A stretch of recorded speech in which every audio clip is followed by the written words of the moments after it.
You're listening to the Morphology Podcast.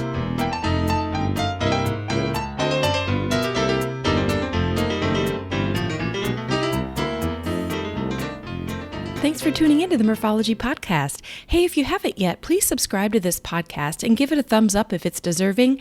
It sure helps me out a lot. Anyway, aka Murph here to share interviews about biking experiences from cyclists who have pedaled to places all over. Each week we will get to know new people and explore new destinations to ride your bike. As you listen to these adventures, you may wonder, why haven't I done that yet? Well, this week meet Kymberly Byers, a cyclist, a bikepacker, and a photographer who found purpose riding a bike and sharing the experiences with others. Kymberly pedaled into 26 states in 2020 and was able to bike pack 100 consecutive days and is on the podcast to share some memories of this great adventure. Enjoy! All right, well, on the podcast today, we have Kymberly Byers. Hey, Kymberly, how are you? I'm wonderful, Kathy. Thank you for having me today. Sure. And we were talking before we pushed record, and Kymberly has been on the ski slopes all morning. So I am blessed that you were able to take a break and warm up and switch over to thinking about biking. My thoughts are always on biking, even when I'm on the ski slopes. As much as I love skiing, and I'm taking 3 days here at beautiful Snowshoe Mountain in West Virginia. Ooh. Just to play in the snow and experience winter. Mm-hmm. My thoughts are truly on next summer's adventure. So yeah. I'm always thinking about biking. Awesome. Well, then you are at the right place, or I'm at the right place to talk to you. I wrote on my notes that Kymberly Byers is a cyclist, a bikepacker, and a photographer. And based on what I've seen on your social media sites, you excel at all three of those. So I'm very excited to talk to you about all three. Thank you. Yeah. It's funny in life that we get recognized for things that we do. I never saw myself as an athlete, a cyclist, a bikepacker, a photographer. But over time, I've grown into that, and I'll wear all of those badges proudly. Awesome. Well, the top focus I want to do is bike packing. I saw somewhere that you did 100 consecutive days of bike packing, and I wanted to get into that if you are willing to share. Yeah, absolutely. I did 100 consecutive days of bike packing in 2020. The whole trip was just a little bit longer than that, but the day that I crashed in Utah, went over the handlebars and dislocated my shoulders, that was the 100th day. So, yeah. Basically I started in Fort Wayne, Indiana. I rode to 1,000 miles to the headwaters of the Mississippi.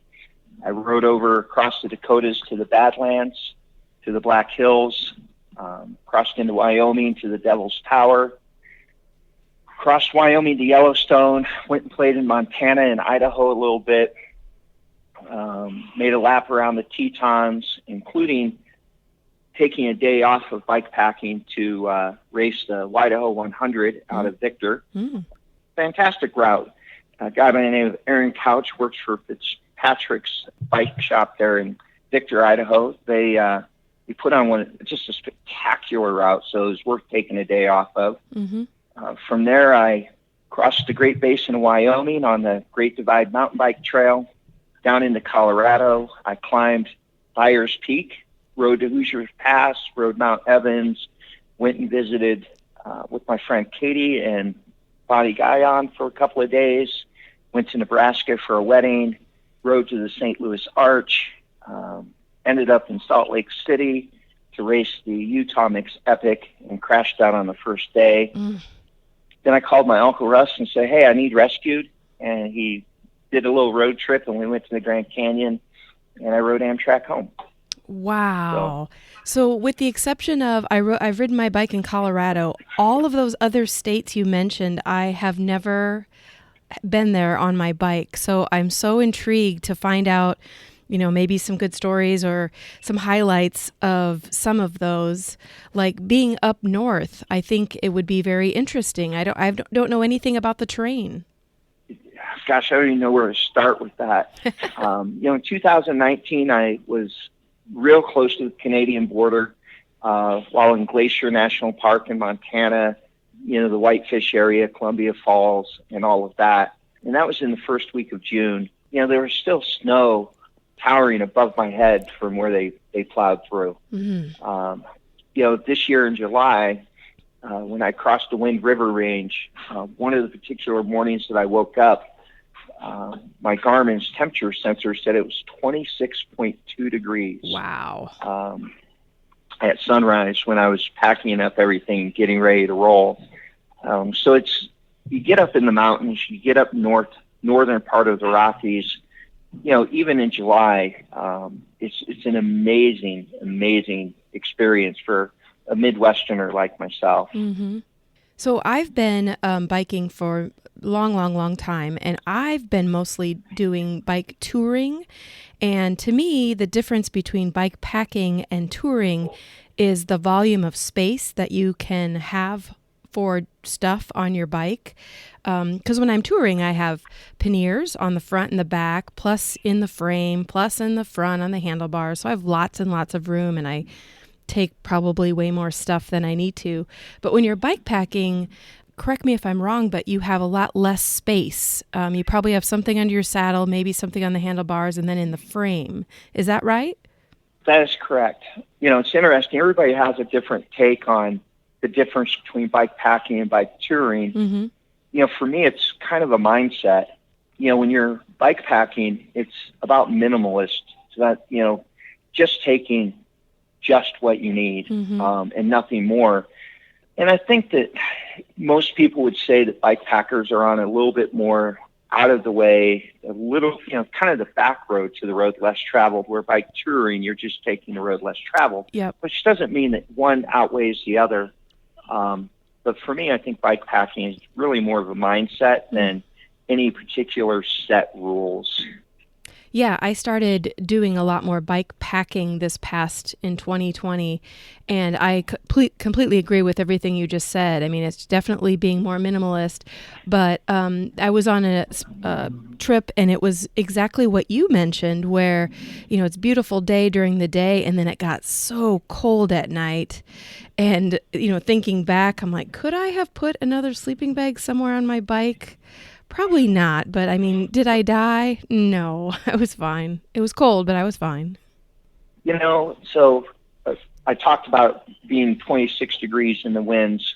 The camping gear that I took with me was rated down to 30 degrees, in part because of volume, a little bit in weight, but mostly in volume because, for example, I have a Big Agnes down sleeping bag that is rated for 15 degrees. Light and equipment quilt that's rated for 30. Well, the volume difference is significant where the weight difference is not. But I also am taking cold weather gear, like a pair of Gore cycling tights, and I'm taking a down jacket. And so what I've learned is that I can pair items that I'm going to wear with gear that might take up a little bit less volume. Mm-hmm. That's some of what I needed to figure out for me. Sure. And, talking about bike packing, we should probably talk about your bike of choice when you go bike packing. And I'm going to make a wild guess here, Kymberly, that you probably own more than one bike. I'm going to guess. Yes. So I actually own about 10 bicycles. Oh, my gosh. Yeah, so I'm temporarily working in West Virginia to try to make money so I can take the summer off and go bike packing. And when I came to West Virginia, I brought 2 bicycles with me. I brought my bike packing bike, which is a 2020 Salsa Cutthroat with a few modifications. And the other bike I brought with me is a 2019 Specialized The Verge, again with a few modifications. Both of which I have bike packed on numerous times. Mm-hmm. So, and if you've talked, I want to throw one more thing in, if I could. Sure. Just for the record, I've also bike packed on a Trek Damani and a souped up Jamis Eclipse. So I don't want people to think that just because they don't have a gravel bike doesn't mean that they can't go bikepacking. Take whatever bike you have, go out, enjoy yourself. And I just needed to throw that in there. So thank you. Yeah, and you have to start somewhere. So if people are wanting to start bikepacking, just take what you have and don't go very far from home. And then when you get to your level where you're doing 100 consecutive days, of course you want to have a little bit different or better or higher quality equipment. So, I mean, it's just kind of a progressive thing. Very much so. Mm-hmm. Well, do you want to talk a little bit about some of the items, like must-have items that you carry with you when you go bikepacking? Sure. Some of the must-haves is probably not what people would think. There's only a few items that I've taken on every bikepacking trip. And the one biggest item for me personally, because I have a tendency to get lost and I'm a rather navigationally challenged, is a quality GPS that I know how to use. Because one of the greatest experiences while bikepacking is actually getting lost, being where you don't know where you're at. And by having a GPS that you can then figure out how to get somewhere after you've gotten lost, that's going to be what's going to save your life. Versus being wandering and not being able to resupply or do the things you need to do. As a whole, being able to having a quality GPS has let me ride in a direction versus a route, if that makes sense. And so by being able to do a direction, I can experience things more organically. The second item that I will not bikepack without is a spot tracker. And as a satellite tracker, I personally use a Gen 3. It's a one-way device. It does not receive messages from anyone, but it allows me to tell them, okay, I'm starting or I'm stopping for the day. It allows me to check in and say, hey, I'm okay. And if things really go bad, there's two different help buttons. There's one help button that lets me say, hey, send help, send it now before this gets to be an emergency. And the other help button will actually go to a human being and they'll start search and rescue operations. Thankfully, I haven't needed either. I have been in a few situations, including when I was on the backside of Sugarloaf Pass in Utah with my arm hanging out of socket, blood and whatnot, where I thought about pressing that help button, but I haven't. I've used it just as a spare, just kind of last resort. So those are pretty much in my phone. The other thing, I truly believe having a phone with you and a way to charge your electronics. These are highly, highly important. The only other things that I've taken on every single trip is not only the knowledge of the bike and how to fix that particular bike, but also a derailleur hanger, the correct tubes, even if you're running tubeless.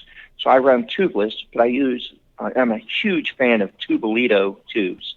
It's a little bit different material. They're not rubber. They're a little bit stronger. And if you, for example, I punctured a sidewall that I could put my thumb through, and I was able to patch the hole with a Cliff Bar wrapper, some electrical tape, and then I put this Tubolito in there, and it didn't push out of the tire. And I was able to ride it 168 more miles to the nearest bike shop. Wow. So having a bit of knowledge about how to fix your bike and then having the right stuff to fix it, these are the must-haves. Having a super lightweight tent, having, an MSR camp stove, all of that stuff is kind of secondary. Of course, you need fuel and water. You got to stay hydrated. Dehydration is going to lead to bad decisions. As far as must-have items, a way to find civilization and a way for people to find you. That's what I say is, for me, must-have. And like you mentioned, if you have your fuel, your food, and your water, it makes it a little less stressful when you do get lost, because you have everything you need if you want to just be lost for a day or two before you choose to find civilization again. Exactly. I often travel with at least one extra day's worth of food beyond where what I think I need. And I'll give you a perfect example. I had left, I believe it was Rawlins, Wyoming, and maybe a couple of day ride into Steamboat Springs, Colorado. And I had rode 40, 50 miles. I'm not exactly sure. And I'm up in the mountains. And one of the things I always like to do is camp where there's water, because if you cook and you use your water, you can't replenish that water. Mm-hmm. Now you have the chance of running out of water. But I was on top of this mountain in the national forest, and just this gorgeous view. And I stopped to make some macaroni and cheese on my camp stove. And I leaned my head against a tree, and I wake up 3.5 hours later, and it's starting to get, you can tell these colors are getting ready to change. And now it's like, you know what? I'm not going any further. My body is screaming at me. It's tired. And so I just camped there in the woods, right where I was at. If I didn't have that safety reserve of food, now that might not have been as an option, because I would have needed to get to Steamboat Springs the very next day instead of having the option of lingering. Yeah.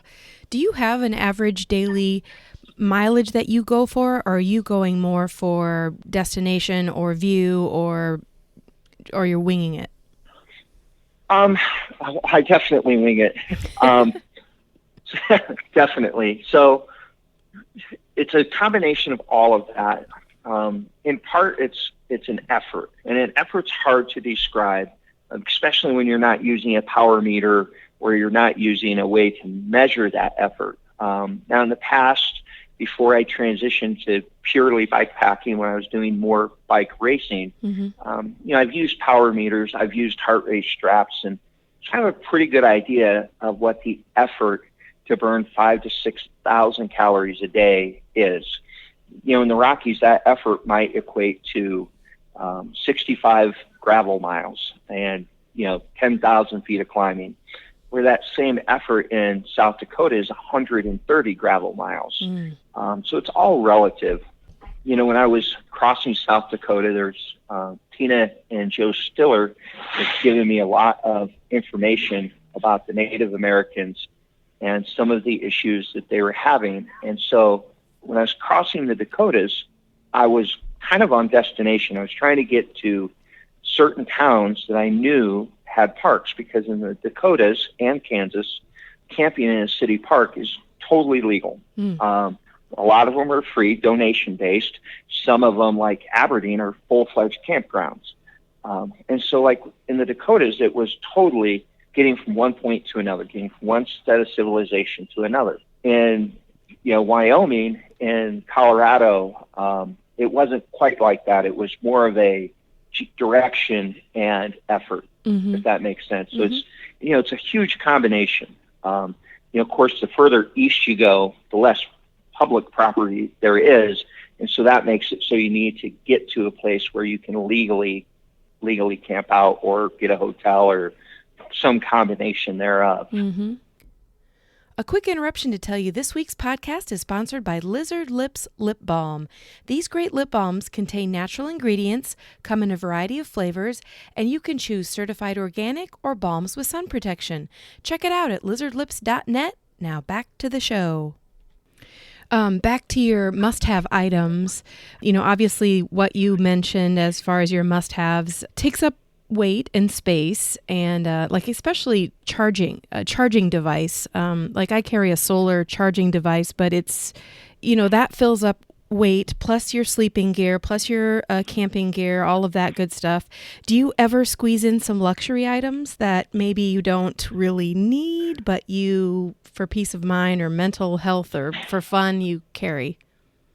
Well, I carry a Fuji X-T3. Sometimes I carry a tripod. Sometimes I have multiple lenses. And so those are not survival at all. But the one item that has gone on every bike packing trip with me, which is my mental health, is my Kindle. When people look at my profile on Facebook, one of the things they'll probably see is that I'm a bookworm. I've been a bookworm my entire life. I read roughly 110 to 120 books a year. Wow. I'm very, very ferocious when it comes to reading. And for my own mental health, it may be one page in a day. It may be 10 pages in a day. It might be a whole book because I just don't feel like going anywhere and I just want to sit in the woods and read a book. My Kindle travels with me everywhere I go. Awesome. And much lighter weight than carrying 3 or 4 books. Yes, absolutely. A lot less volume too. Yeah. So you mentioned some of your cameras or, lenses and tripods and all that good stuff.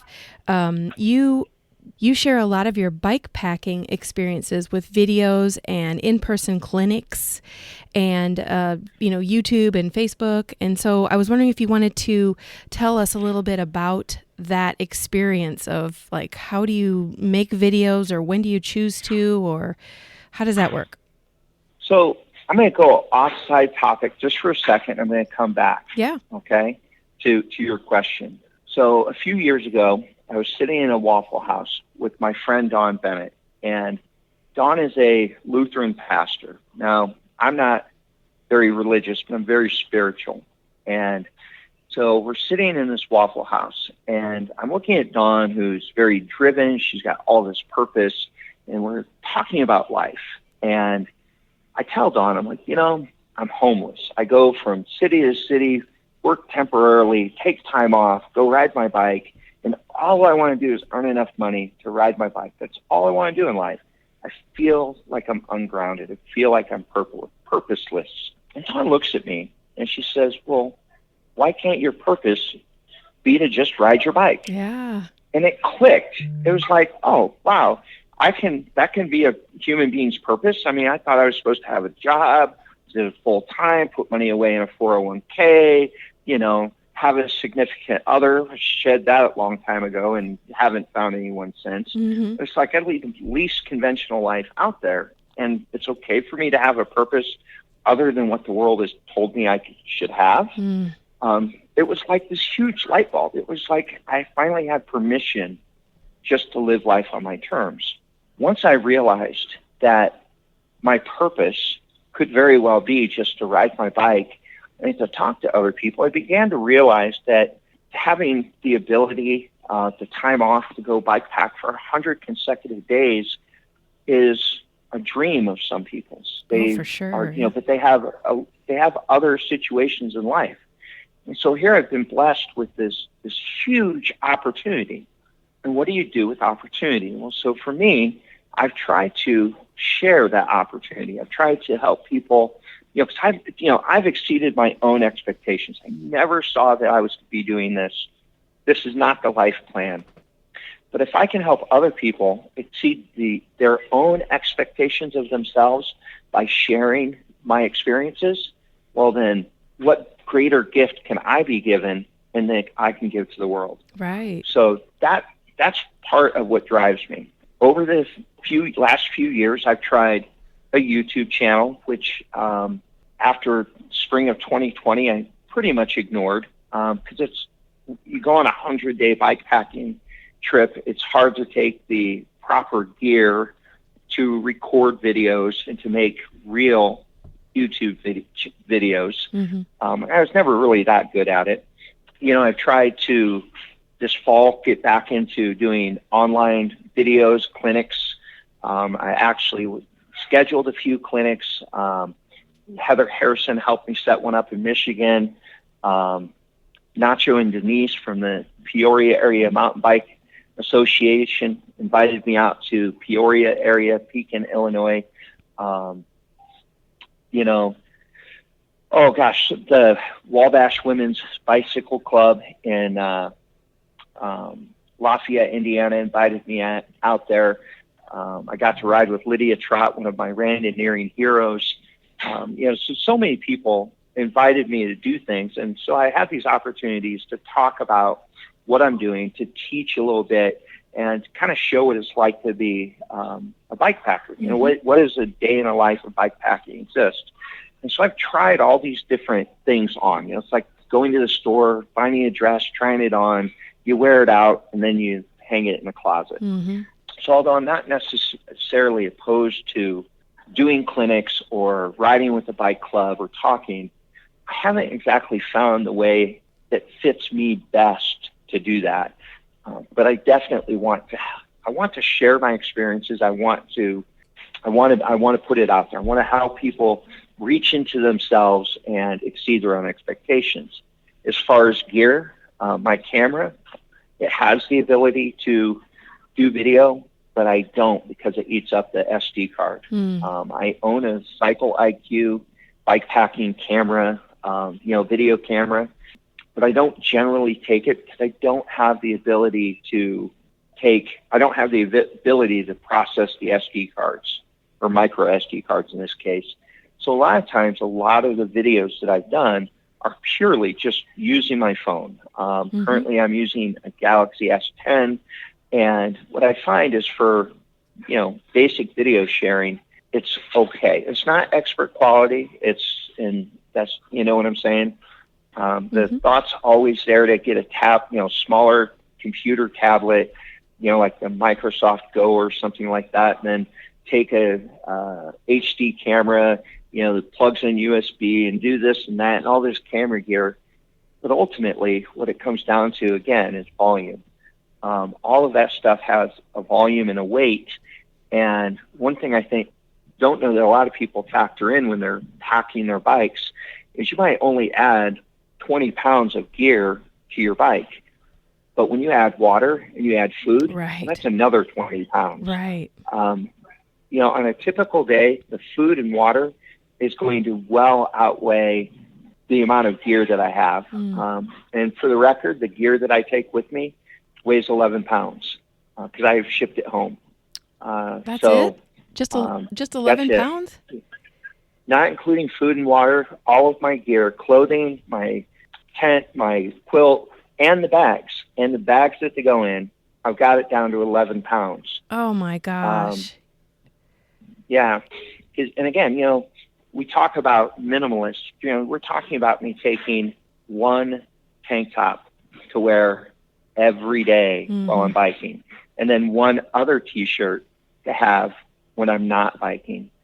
You have your bike shorts, and then one pair of shorts to wear when I'm not biking. Everything else is cold weather gear.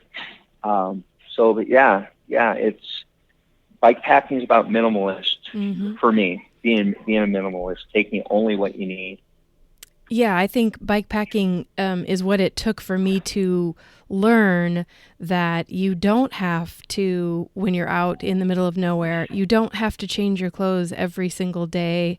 So that it was a huge eye-opening experience for me because it was the difference between, am I going to actually carry 6 pairs of bike shorts for a 7-day trip and use up all this space, or take 2 pairs of bike shorts and, rinse one out each day and wear the other one and have a lot of extra weight removed. So you're spot on. I mean, 11 pounds, I'm super impressed.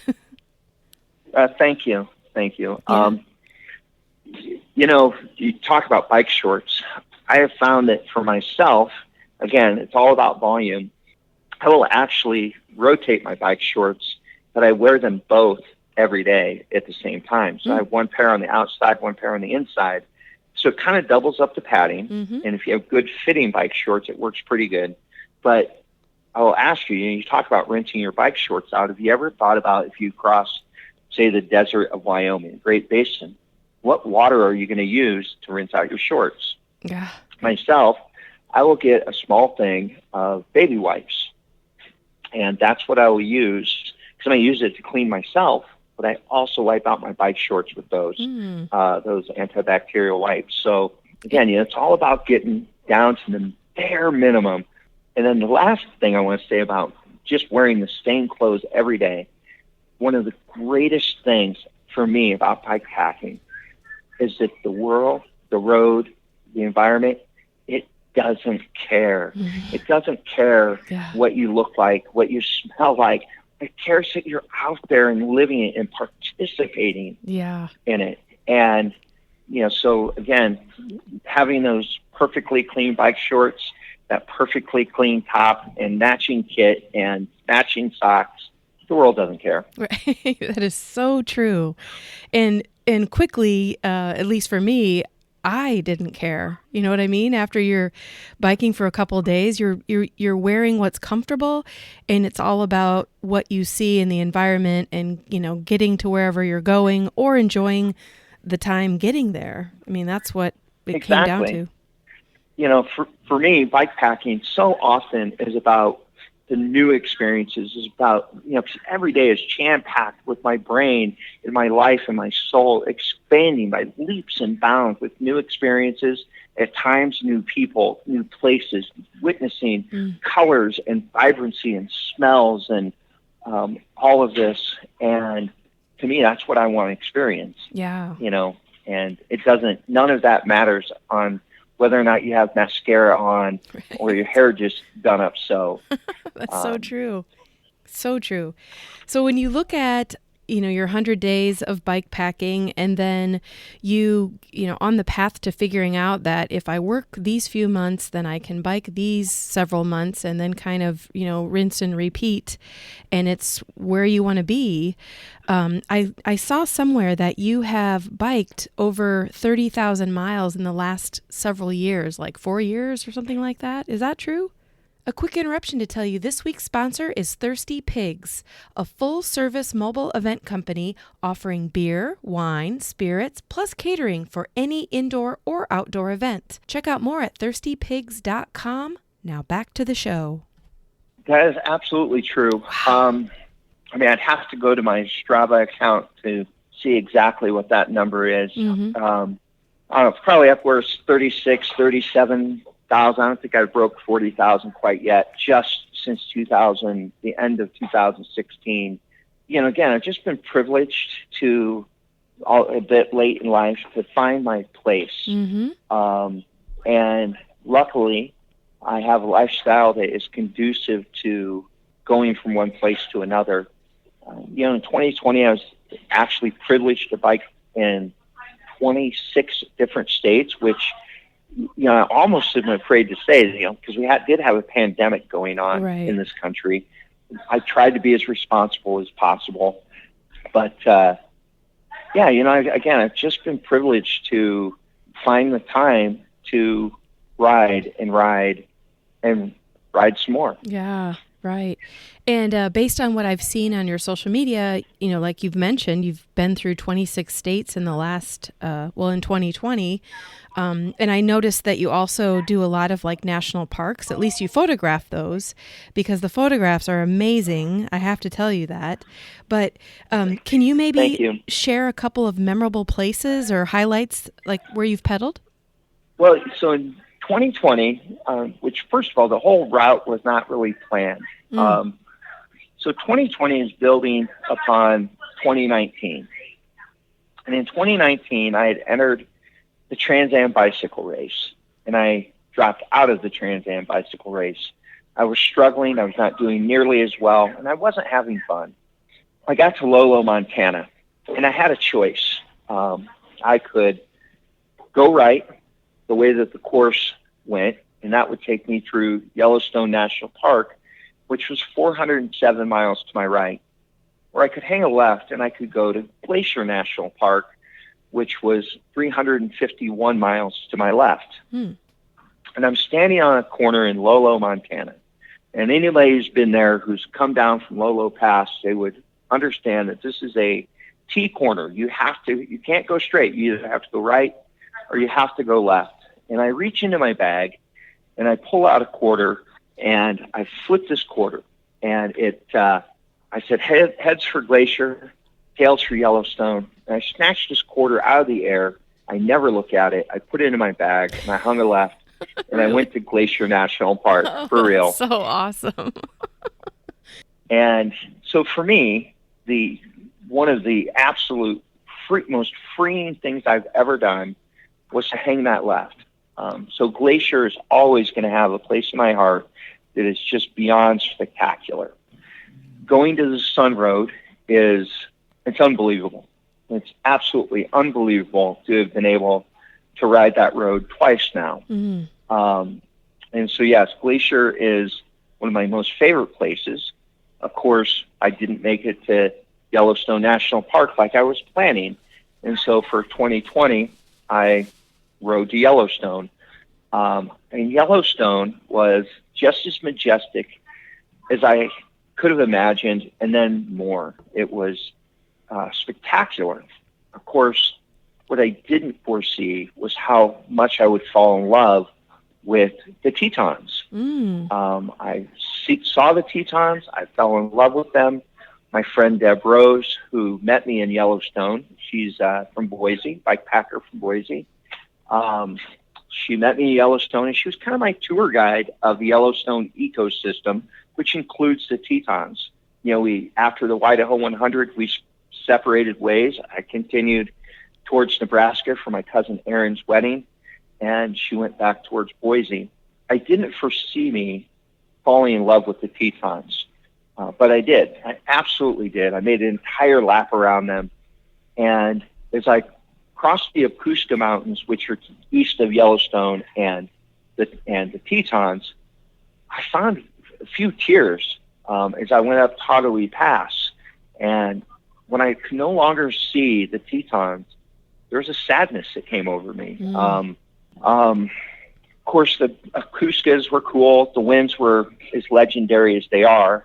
My favorite place on earth that I have biked through, and prior to actually biking through here, my answer would have been the Appalachian Mountains. I've spent a tremendous amount of time in the Appalachians, in the Cherokee, Nantahala, Pisgah National Forest, Chattahoochee, Talladega, Monongahela National Forest. All of these national forests in the Appalachians are absolutely spectacular. Mm-hmm. But then in 2020, I crossed the Great Basin of Wyoming, and I found my place in the world. Here's a place where there's no water. It's desert, it's sun, it's brutal winds, it's being sandblasted, yet it's beautiful. And as someone who's never fit the classical beauty standards, I felt like I fit in. And so here I was in this harsh environment, surrounded by life that a lot of people would never even notice. You've got the sage chickens and the sagebrush and the wild horses on the ridge that won't let you come close. You have antelopes, the males that are protecting their women. It's just absolutely such a vibrant yet harsh and dangerous place. And for me, the Great Basin was hands down, it is my favorite place on earth that I've traveled so far. Wow. I'm going to have to Google this so I can see some photographs. I'll send you a couple. Yeah, that'd be great. And when you mentioned, the beauty of going in the mountains, I'm assuming that you embrace mountain climbs. No, I'm not a climber. Oh, you're not? I am not a climber, not at all. No, I do not embrace climbing. So I'm big. I've always been very big boned. I struggle with my weight. I struggle mightily. And climbing's tough. Climbing's very tough for me. It is not my favorite thing to do, but the rewards are worth it. Yeah. If we have a moment, I'll talk about climbing Mount Evans. I started the day in Evergreen, Colorado, which is in an altitude of 7,000 feet. And I biked to Squaw Pass, which is around 11,000, maybe a little more. Climbing all day. And then I descend a little bit. Is that in one day you did the 5,000 feet? Oh, yes. No, this is just in the morning. Whoa. So I climb just, you leave Evergreen, you have maybe 3 miles along a creek, and then it's just climb up to Squaw Pass. And then you have a bit of rolling terrain, and you lose a little bit, and you drop down below 10,000, and then you climb back up towards Echo Lake, which is roughly 10,500, 11,000. I'm not exactly certain what Echo Lake is at. And it's surrounded by national forest, and that's where I'm planning on camping for the night.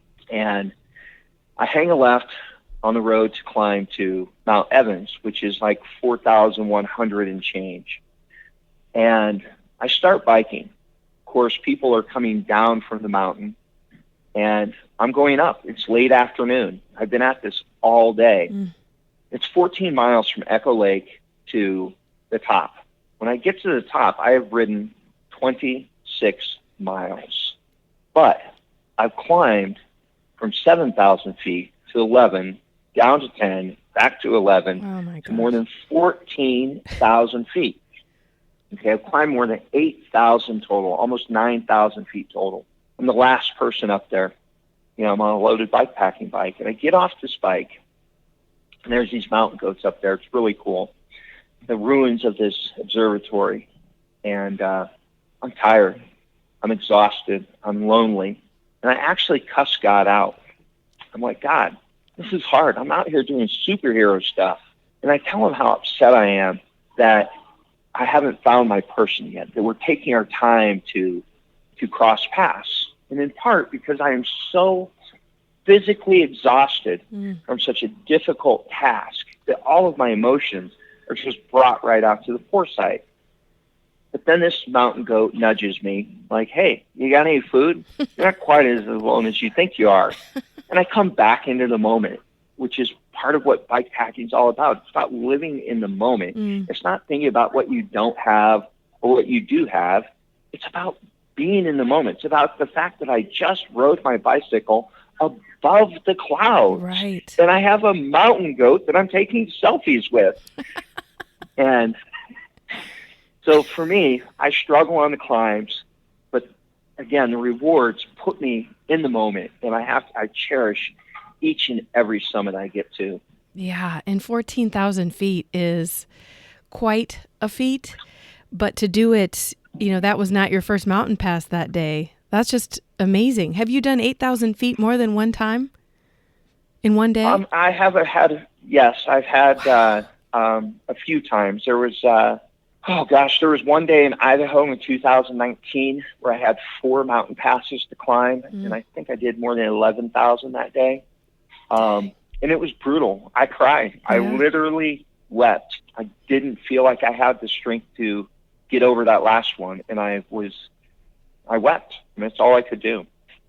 And you did it. But I just kept, I did. I just took one pedal stroke and another pedal stroke, and I lived in the moment. Yeah. Living in the moment is the key because, you know, it's obvious you have the strength, your body has the strength because you did it, you made it, but to have that mental strength as well. I mean, you've nailed both. I think it was Janie Hayes, you know, extraordinary endurance cyclist, but I think it was Janie Hayes that said no one has ever killed themselves with exertion by biking. You know, everybody thinks like, oh, I'm going to cycle to death or I'm going to die. Your body's just not going to let you. It's going to shut down. It's going to stop you from going.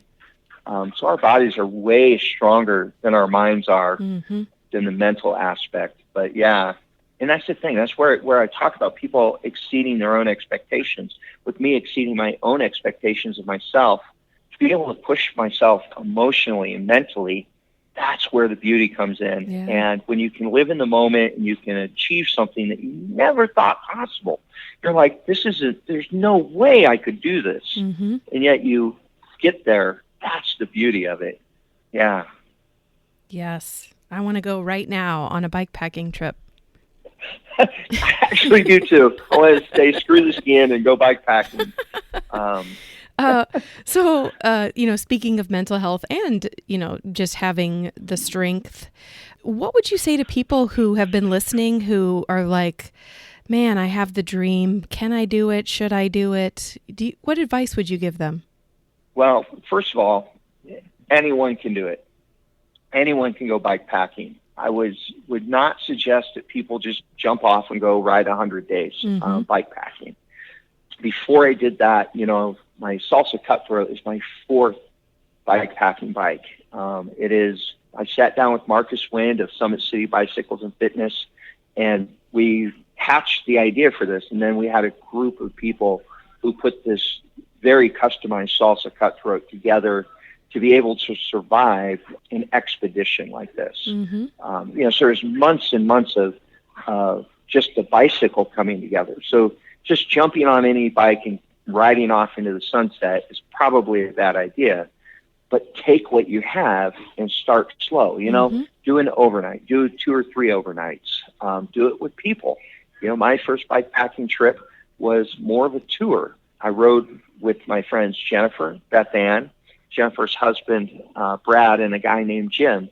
And that's where I actually learned that solo bikepacking works better for me because, I couldn't keep up with the guys and they wanted to get to where we were going and drink beer, and I was just wanted to take pictures. And so, but it was a huge stepping stone for me. And so you find a way to do the stepping stones. You find a way to do the little trips. And often for me, we talk about this 100 consecutive days of bikepacking, but some of those are not the most gorgeous trips. I did a trip in October to the UP of Michigan, and that was just as rewarding as 100 consecutive days, and it was only like 5 or 6 days long. So, you don't have to go out and do this extraordinary number. It's not about the numbers. It's not about the miles. It's not about the stats. It's about the experience. And so build incrementally, take what you have, get better gear, see what you can live without, and you can do this. Just do it in a safe manner. Make sure somebody knows where you're at and you can get help if you need it. Yeah, and your own advice or your own words, stay in the moment. Yes, absolutely. Yeah. Stay in the moment. 'Cause that's the whole point. Yeah. That's the entire point, is to escape our mundane life and be in the moment, be in the wilderness, to have that opportunity for that squirrel with the nut who sticks his head out of the woods, looks at you, and scurries back. Or maybe you lean your bike against a tree and you go walking on a beach in Lake Superior, on an island in Lake Superior. And when you come back, there's a squirrel who's chewed a hole in your top tube bag, and he has half your Snickers bar in his hands, and he looks at you like, "Hey, I worked really hard for this." And you're like, "Hey, squirrel, I'm not that upset about the Snickers bar, but I am upset about the bag." And he hops down and he takes the Snickers bar with you, and now you got a bag that the zippers are all torn off, and it's like, well, okay, but it's only the kind of experience you're going to get by getting out there and living it. So do it. Just go out and do it. Awesome. Well, we talked briefly about, you said you're working now so that you can get on your bike come spring or the summer. Do you have a plan yet, or do you just know you're going to be on your bike? I have a loose plan. I'm working temporarily in West Virginia through the middle of May. I'd like to go back and visit my friends in Fort Wayne for a few weeks. I'm kind of targeting the first week of June-ish to start in Spokane, Washington. I had a experience in climbing Whitebird, which is a climb in Idaho. And I met a Native American Indian man and his wife. And at the time when this young man told me about his great-grandmother and her family being chased out of that valley, I didn't comprehend the impact that it was going to have on me. Since then, I've read a lot about the Nez Perce War, and so I kind of like to start in the Spokane area. I'd like to go to the Walala Valley. I'd like to ride through Whitebird again. I kind of want to not necessarily trace verbatim the Nez Perce War, but I'd like to go to some of those battle sites and then ride up towards the Montana-Canada border. From there, that's going to let me go back to Glacier. It's going to let me go to Coeur d'Alene area of Idaho. Maybe I can zip through Victor, Idaho for some fantastic Thai food that I had. That'll let me visit the Tetons again. I'll hit the Great Basin. Of course, I have lots of people I want to visit in Colorado. There's a monastery I want to visit in New Mexico. Of course, the Nez Perce, they were marched to a reservation in the Kansas territory, modern-day Oklahoma. So I think it'd be fitting to ride through there. I do have unfinished business with Utah, and there's a road I want to ride in Arizona. So wow. I don't have a route. I don't have a plan. I have ideas at this point. Yeah, it sounds like a great start to a epic summer again. Yeah, that's what I'm working towards. Yeah. Well, if people want to, we talked about your photography and like those recorded clinics that you've done and just general videos about bike packing. Where can people go to find them? Well, I'm most prolific on Facebook, and so just go under my name. It's Kymberly Byers, and it's Kymberly with a couple of Y's, so it's Kymberly, and then Byers is spelled Byers. It is a public profile. Anyone can look at it, regardless if you're friends with me or not. But send me a friend request, and I would love to connect with you. So that's where I'm most prolific. On Instagram, I'm Gypsy Cyclist 222. I don't post quite as much on Instagram, but what I do post on Instagram generally is special. It's not what I've posted on Facebook. So the people that follow both, they're going to see stuff on Instagram they might not see on Facebook. I do have a YouTube channel that I've been pretty spotty on. It's Kymberly Byers, just my name again. You can go on there. You can see some randoneering that I've done. You can see just some general crazy stuff. You can see a bikepacking trip I did in Michigan in 2018. You can see my Trans Am attempt that didn't work. And then you can see the following videos. You can see some videos from Tennessee from last year, Alabama, North Carolina, all of that. Really, I didn't realize people were watching them. I did them. I tried this dress on. It kind of fit, kind of didn't fit. My hope is for 2021, when I'm back on the trail, to do some Facebook Live stuff from the trail. I don't know that it's going to be like every Thursday at 4 o'clock like it was late summer. But I might try to do something like that. Again, I don't have a concrete plan. But, again, I'm just Kymberly Byers. I'm just a bike packer. I'm a cyclist, a bookworm. I'm just trying to live my life to the fullest, unapologetically to the fullest, really. Yeah, that's so. Awesome. And again, I love to connect with people, and I can't thank you enough for having me on here, really. Yeah, it's been awesome, and I think you need to give yourself a little more credit as far as what you've provided in those videos. Of course, the reason that I had you on the podcast is I came across a couple where you're literally going through your bike packing stuff and talking about how you use them and what you use them for and where they go on your bike, but also the views, like spectacular. You may be talking to the camera, but if your people are looking at the background, they're like, I have to go there. I have to ride my bike there. So I find you very inspiring, and I look forward to, doing my own bike packing, but also watching where you end up going in 2021. Yeah, thank you so much. Really, just thank you. I'm excited to see where I go in 2021. Yeah. Life is so short and so fragile. Hopefully we all can just embrace it, and, we'll all see where we go. That's awesome. Yeah. Well, thank you so much for being on the podcast today. Just feeling really lucky. Thank you for having me.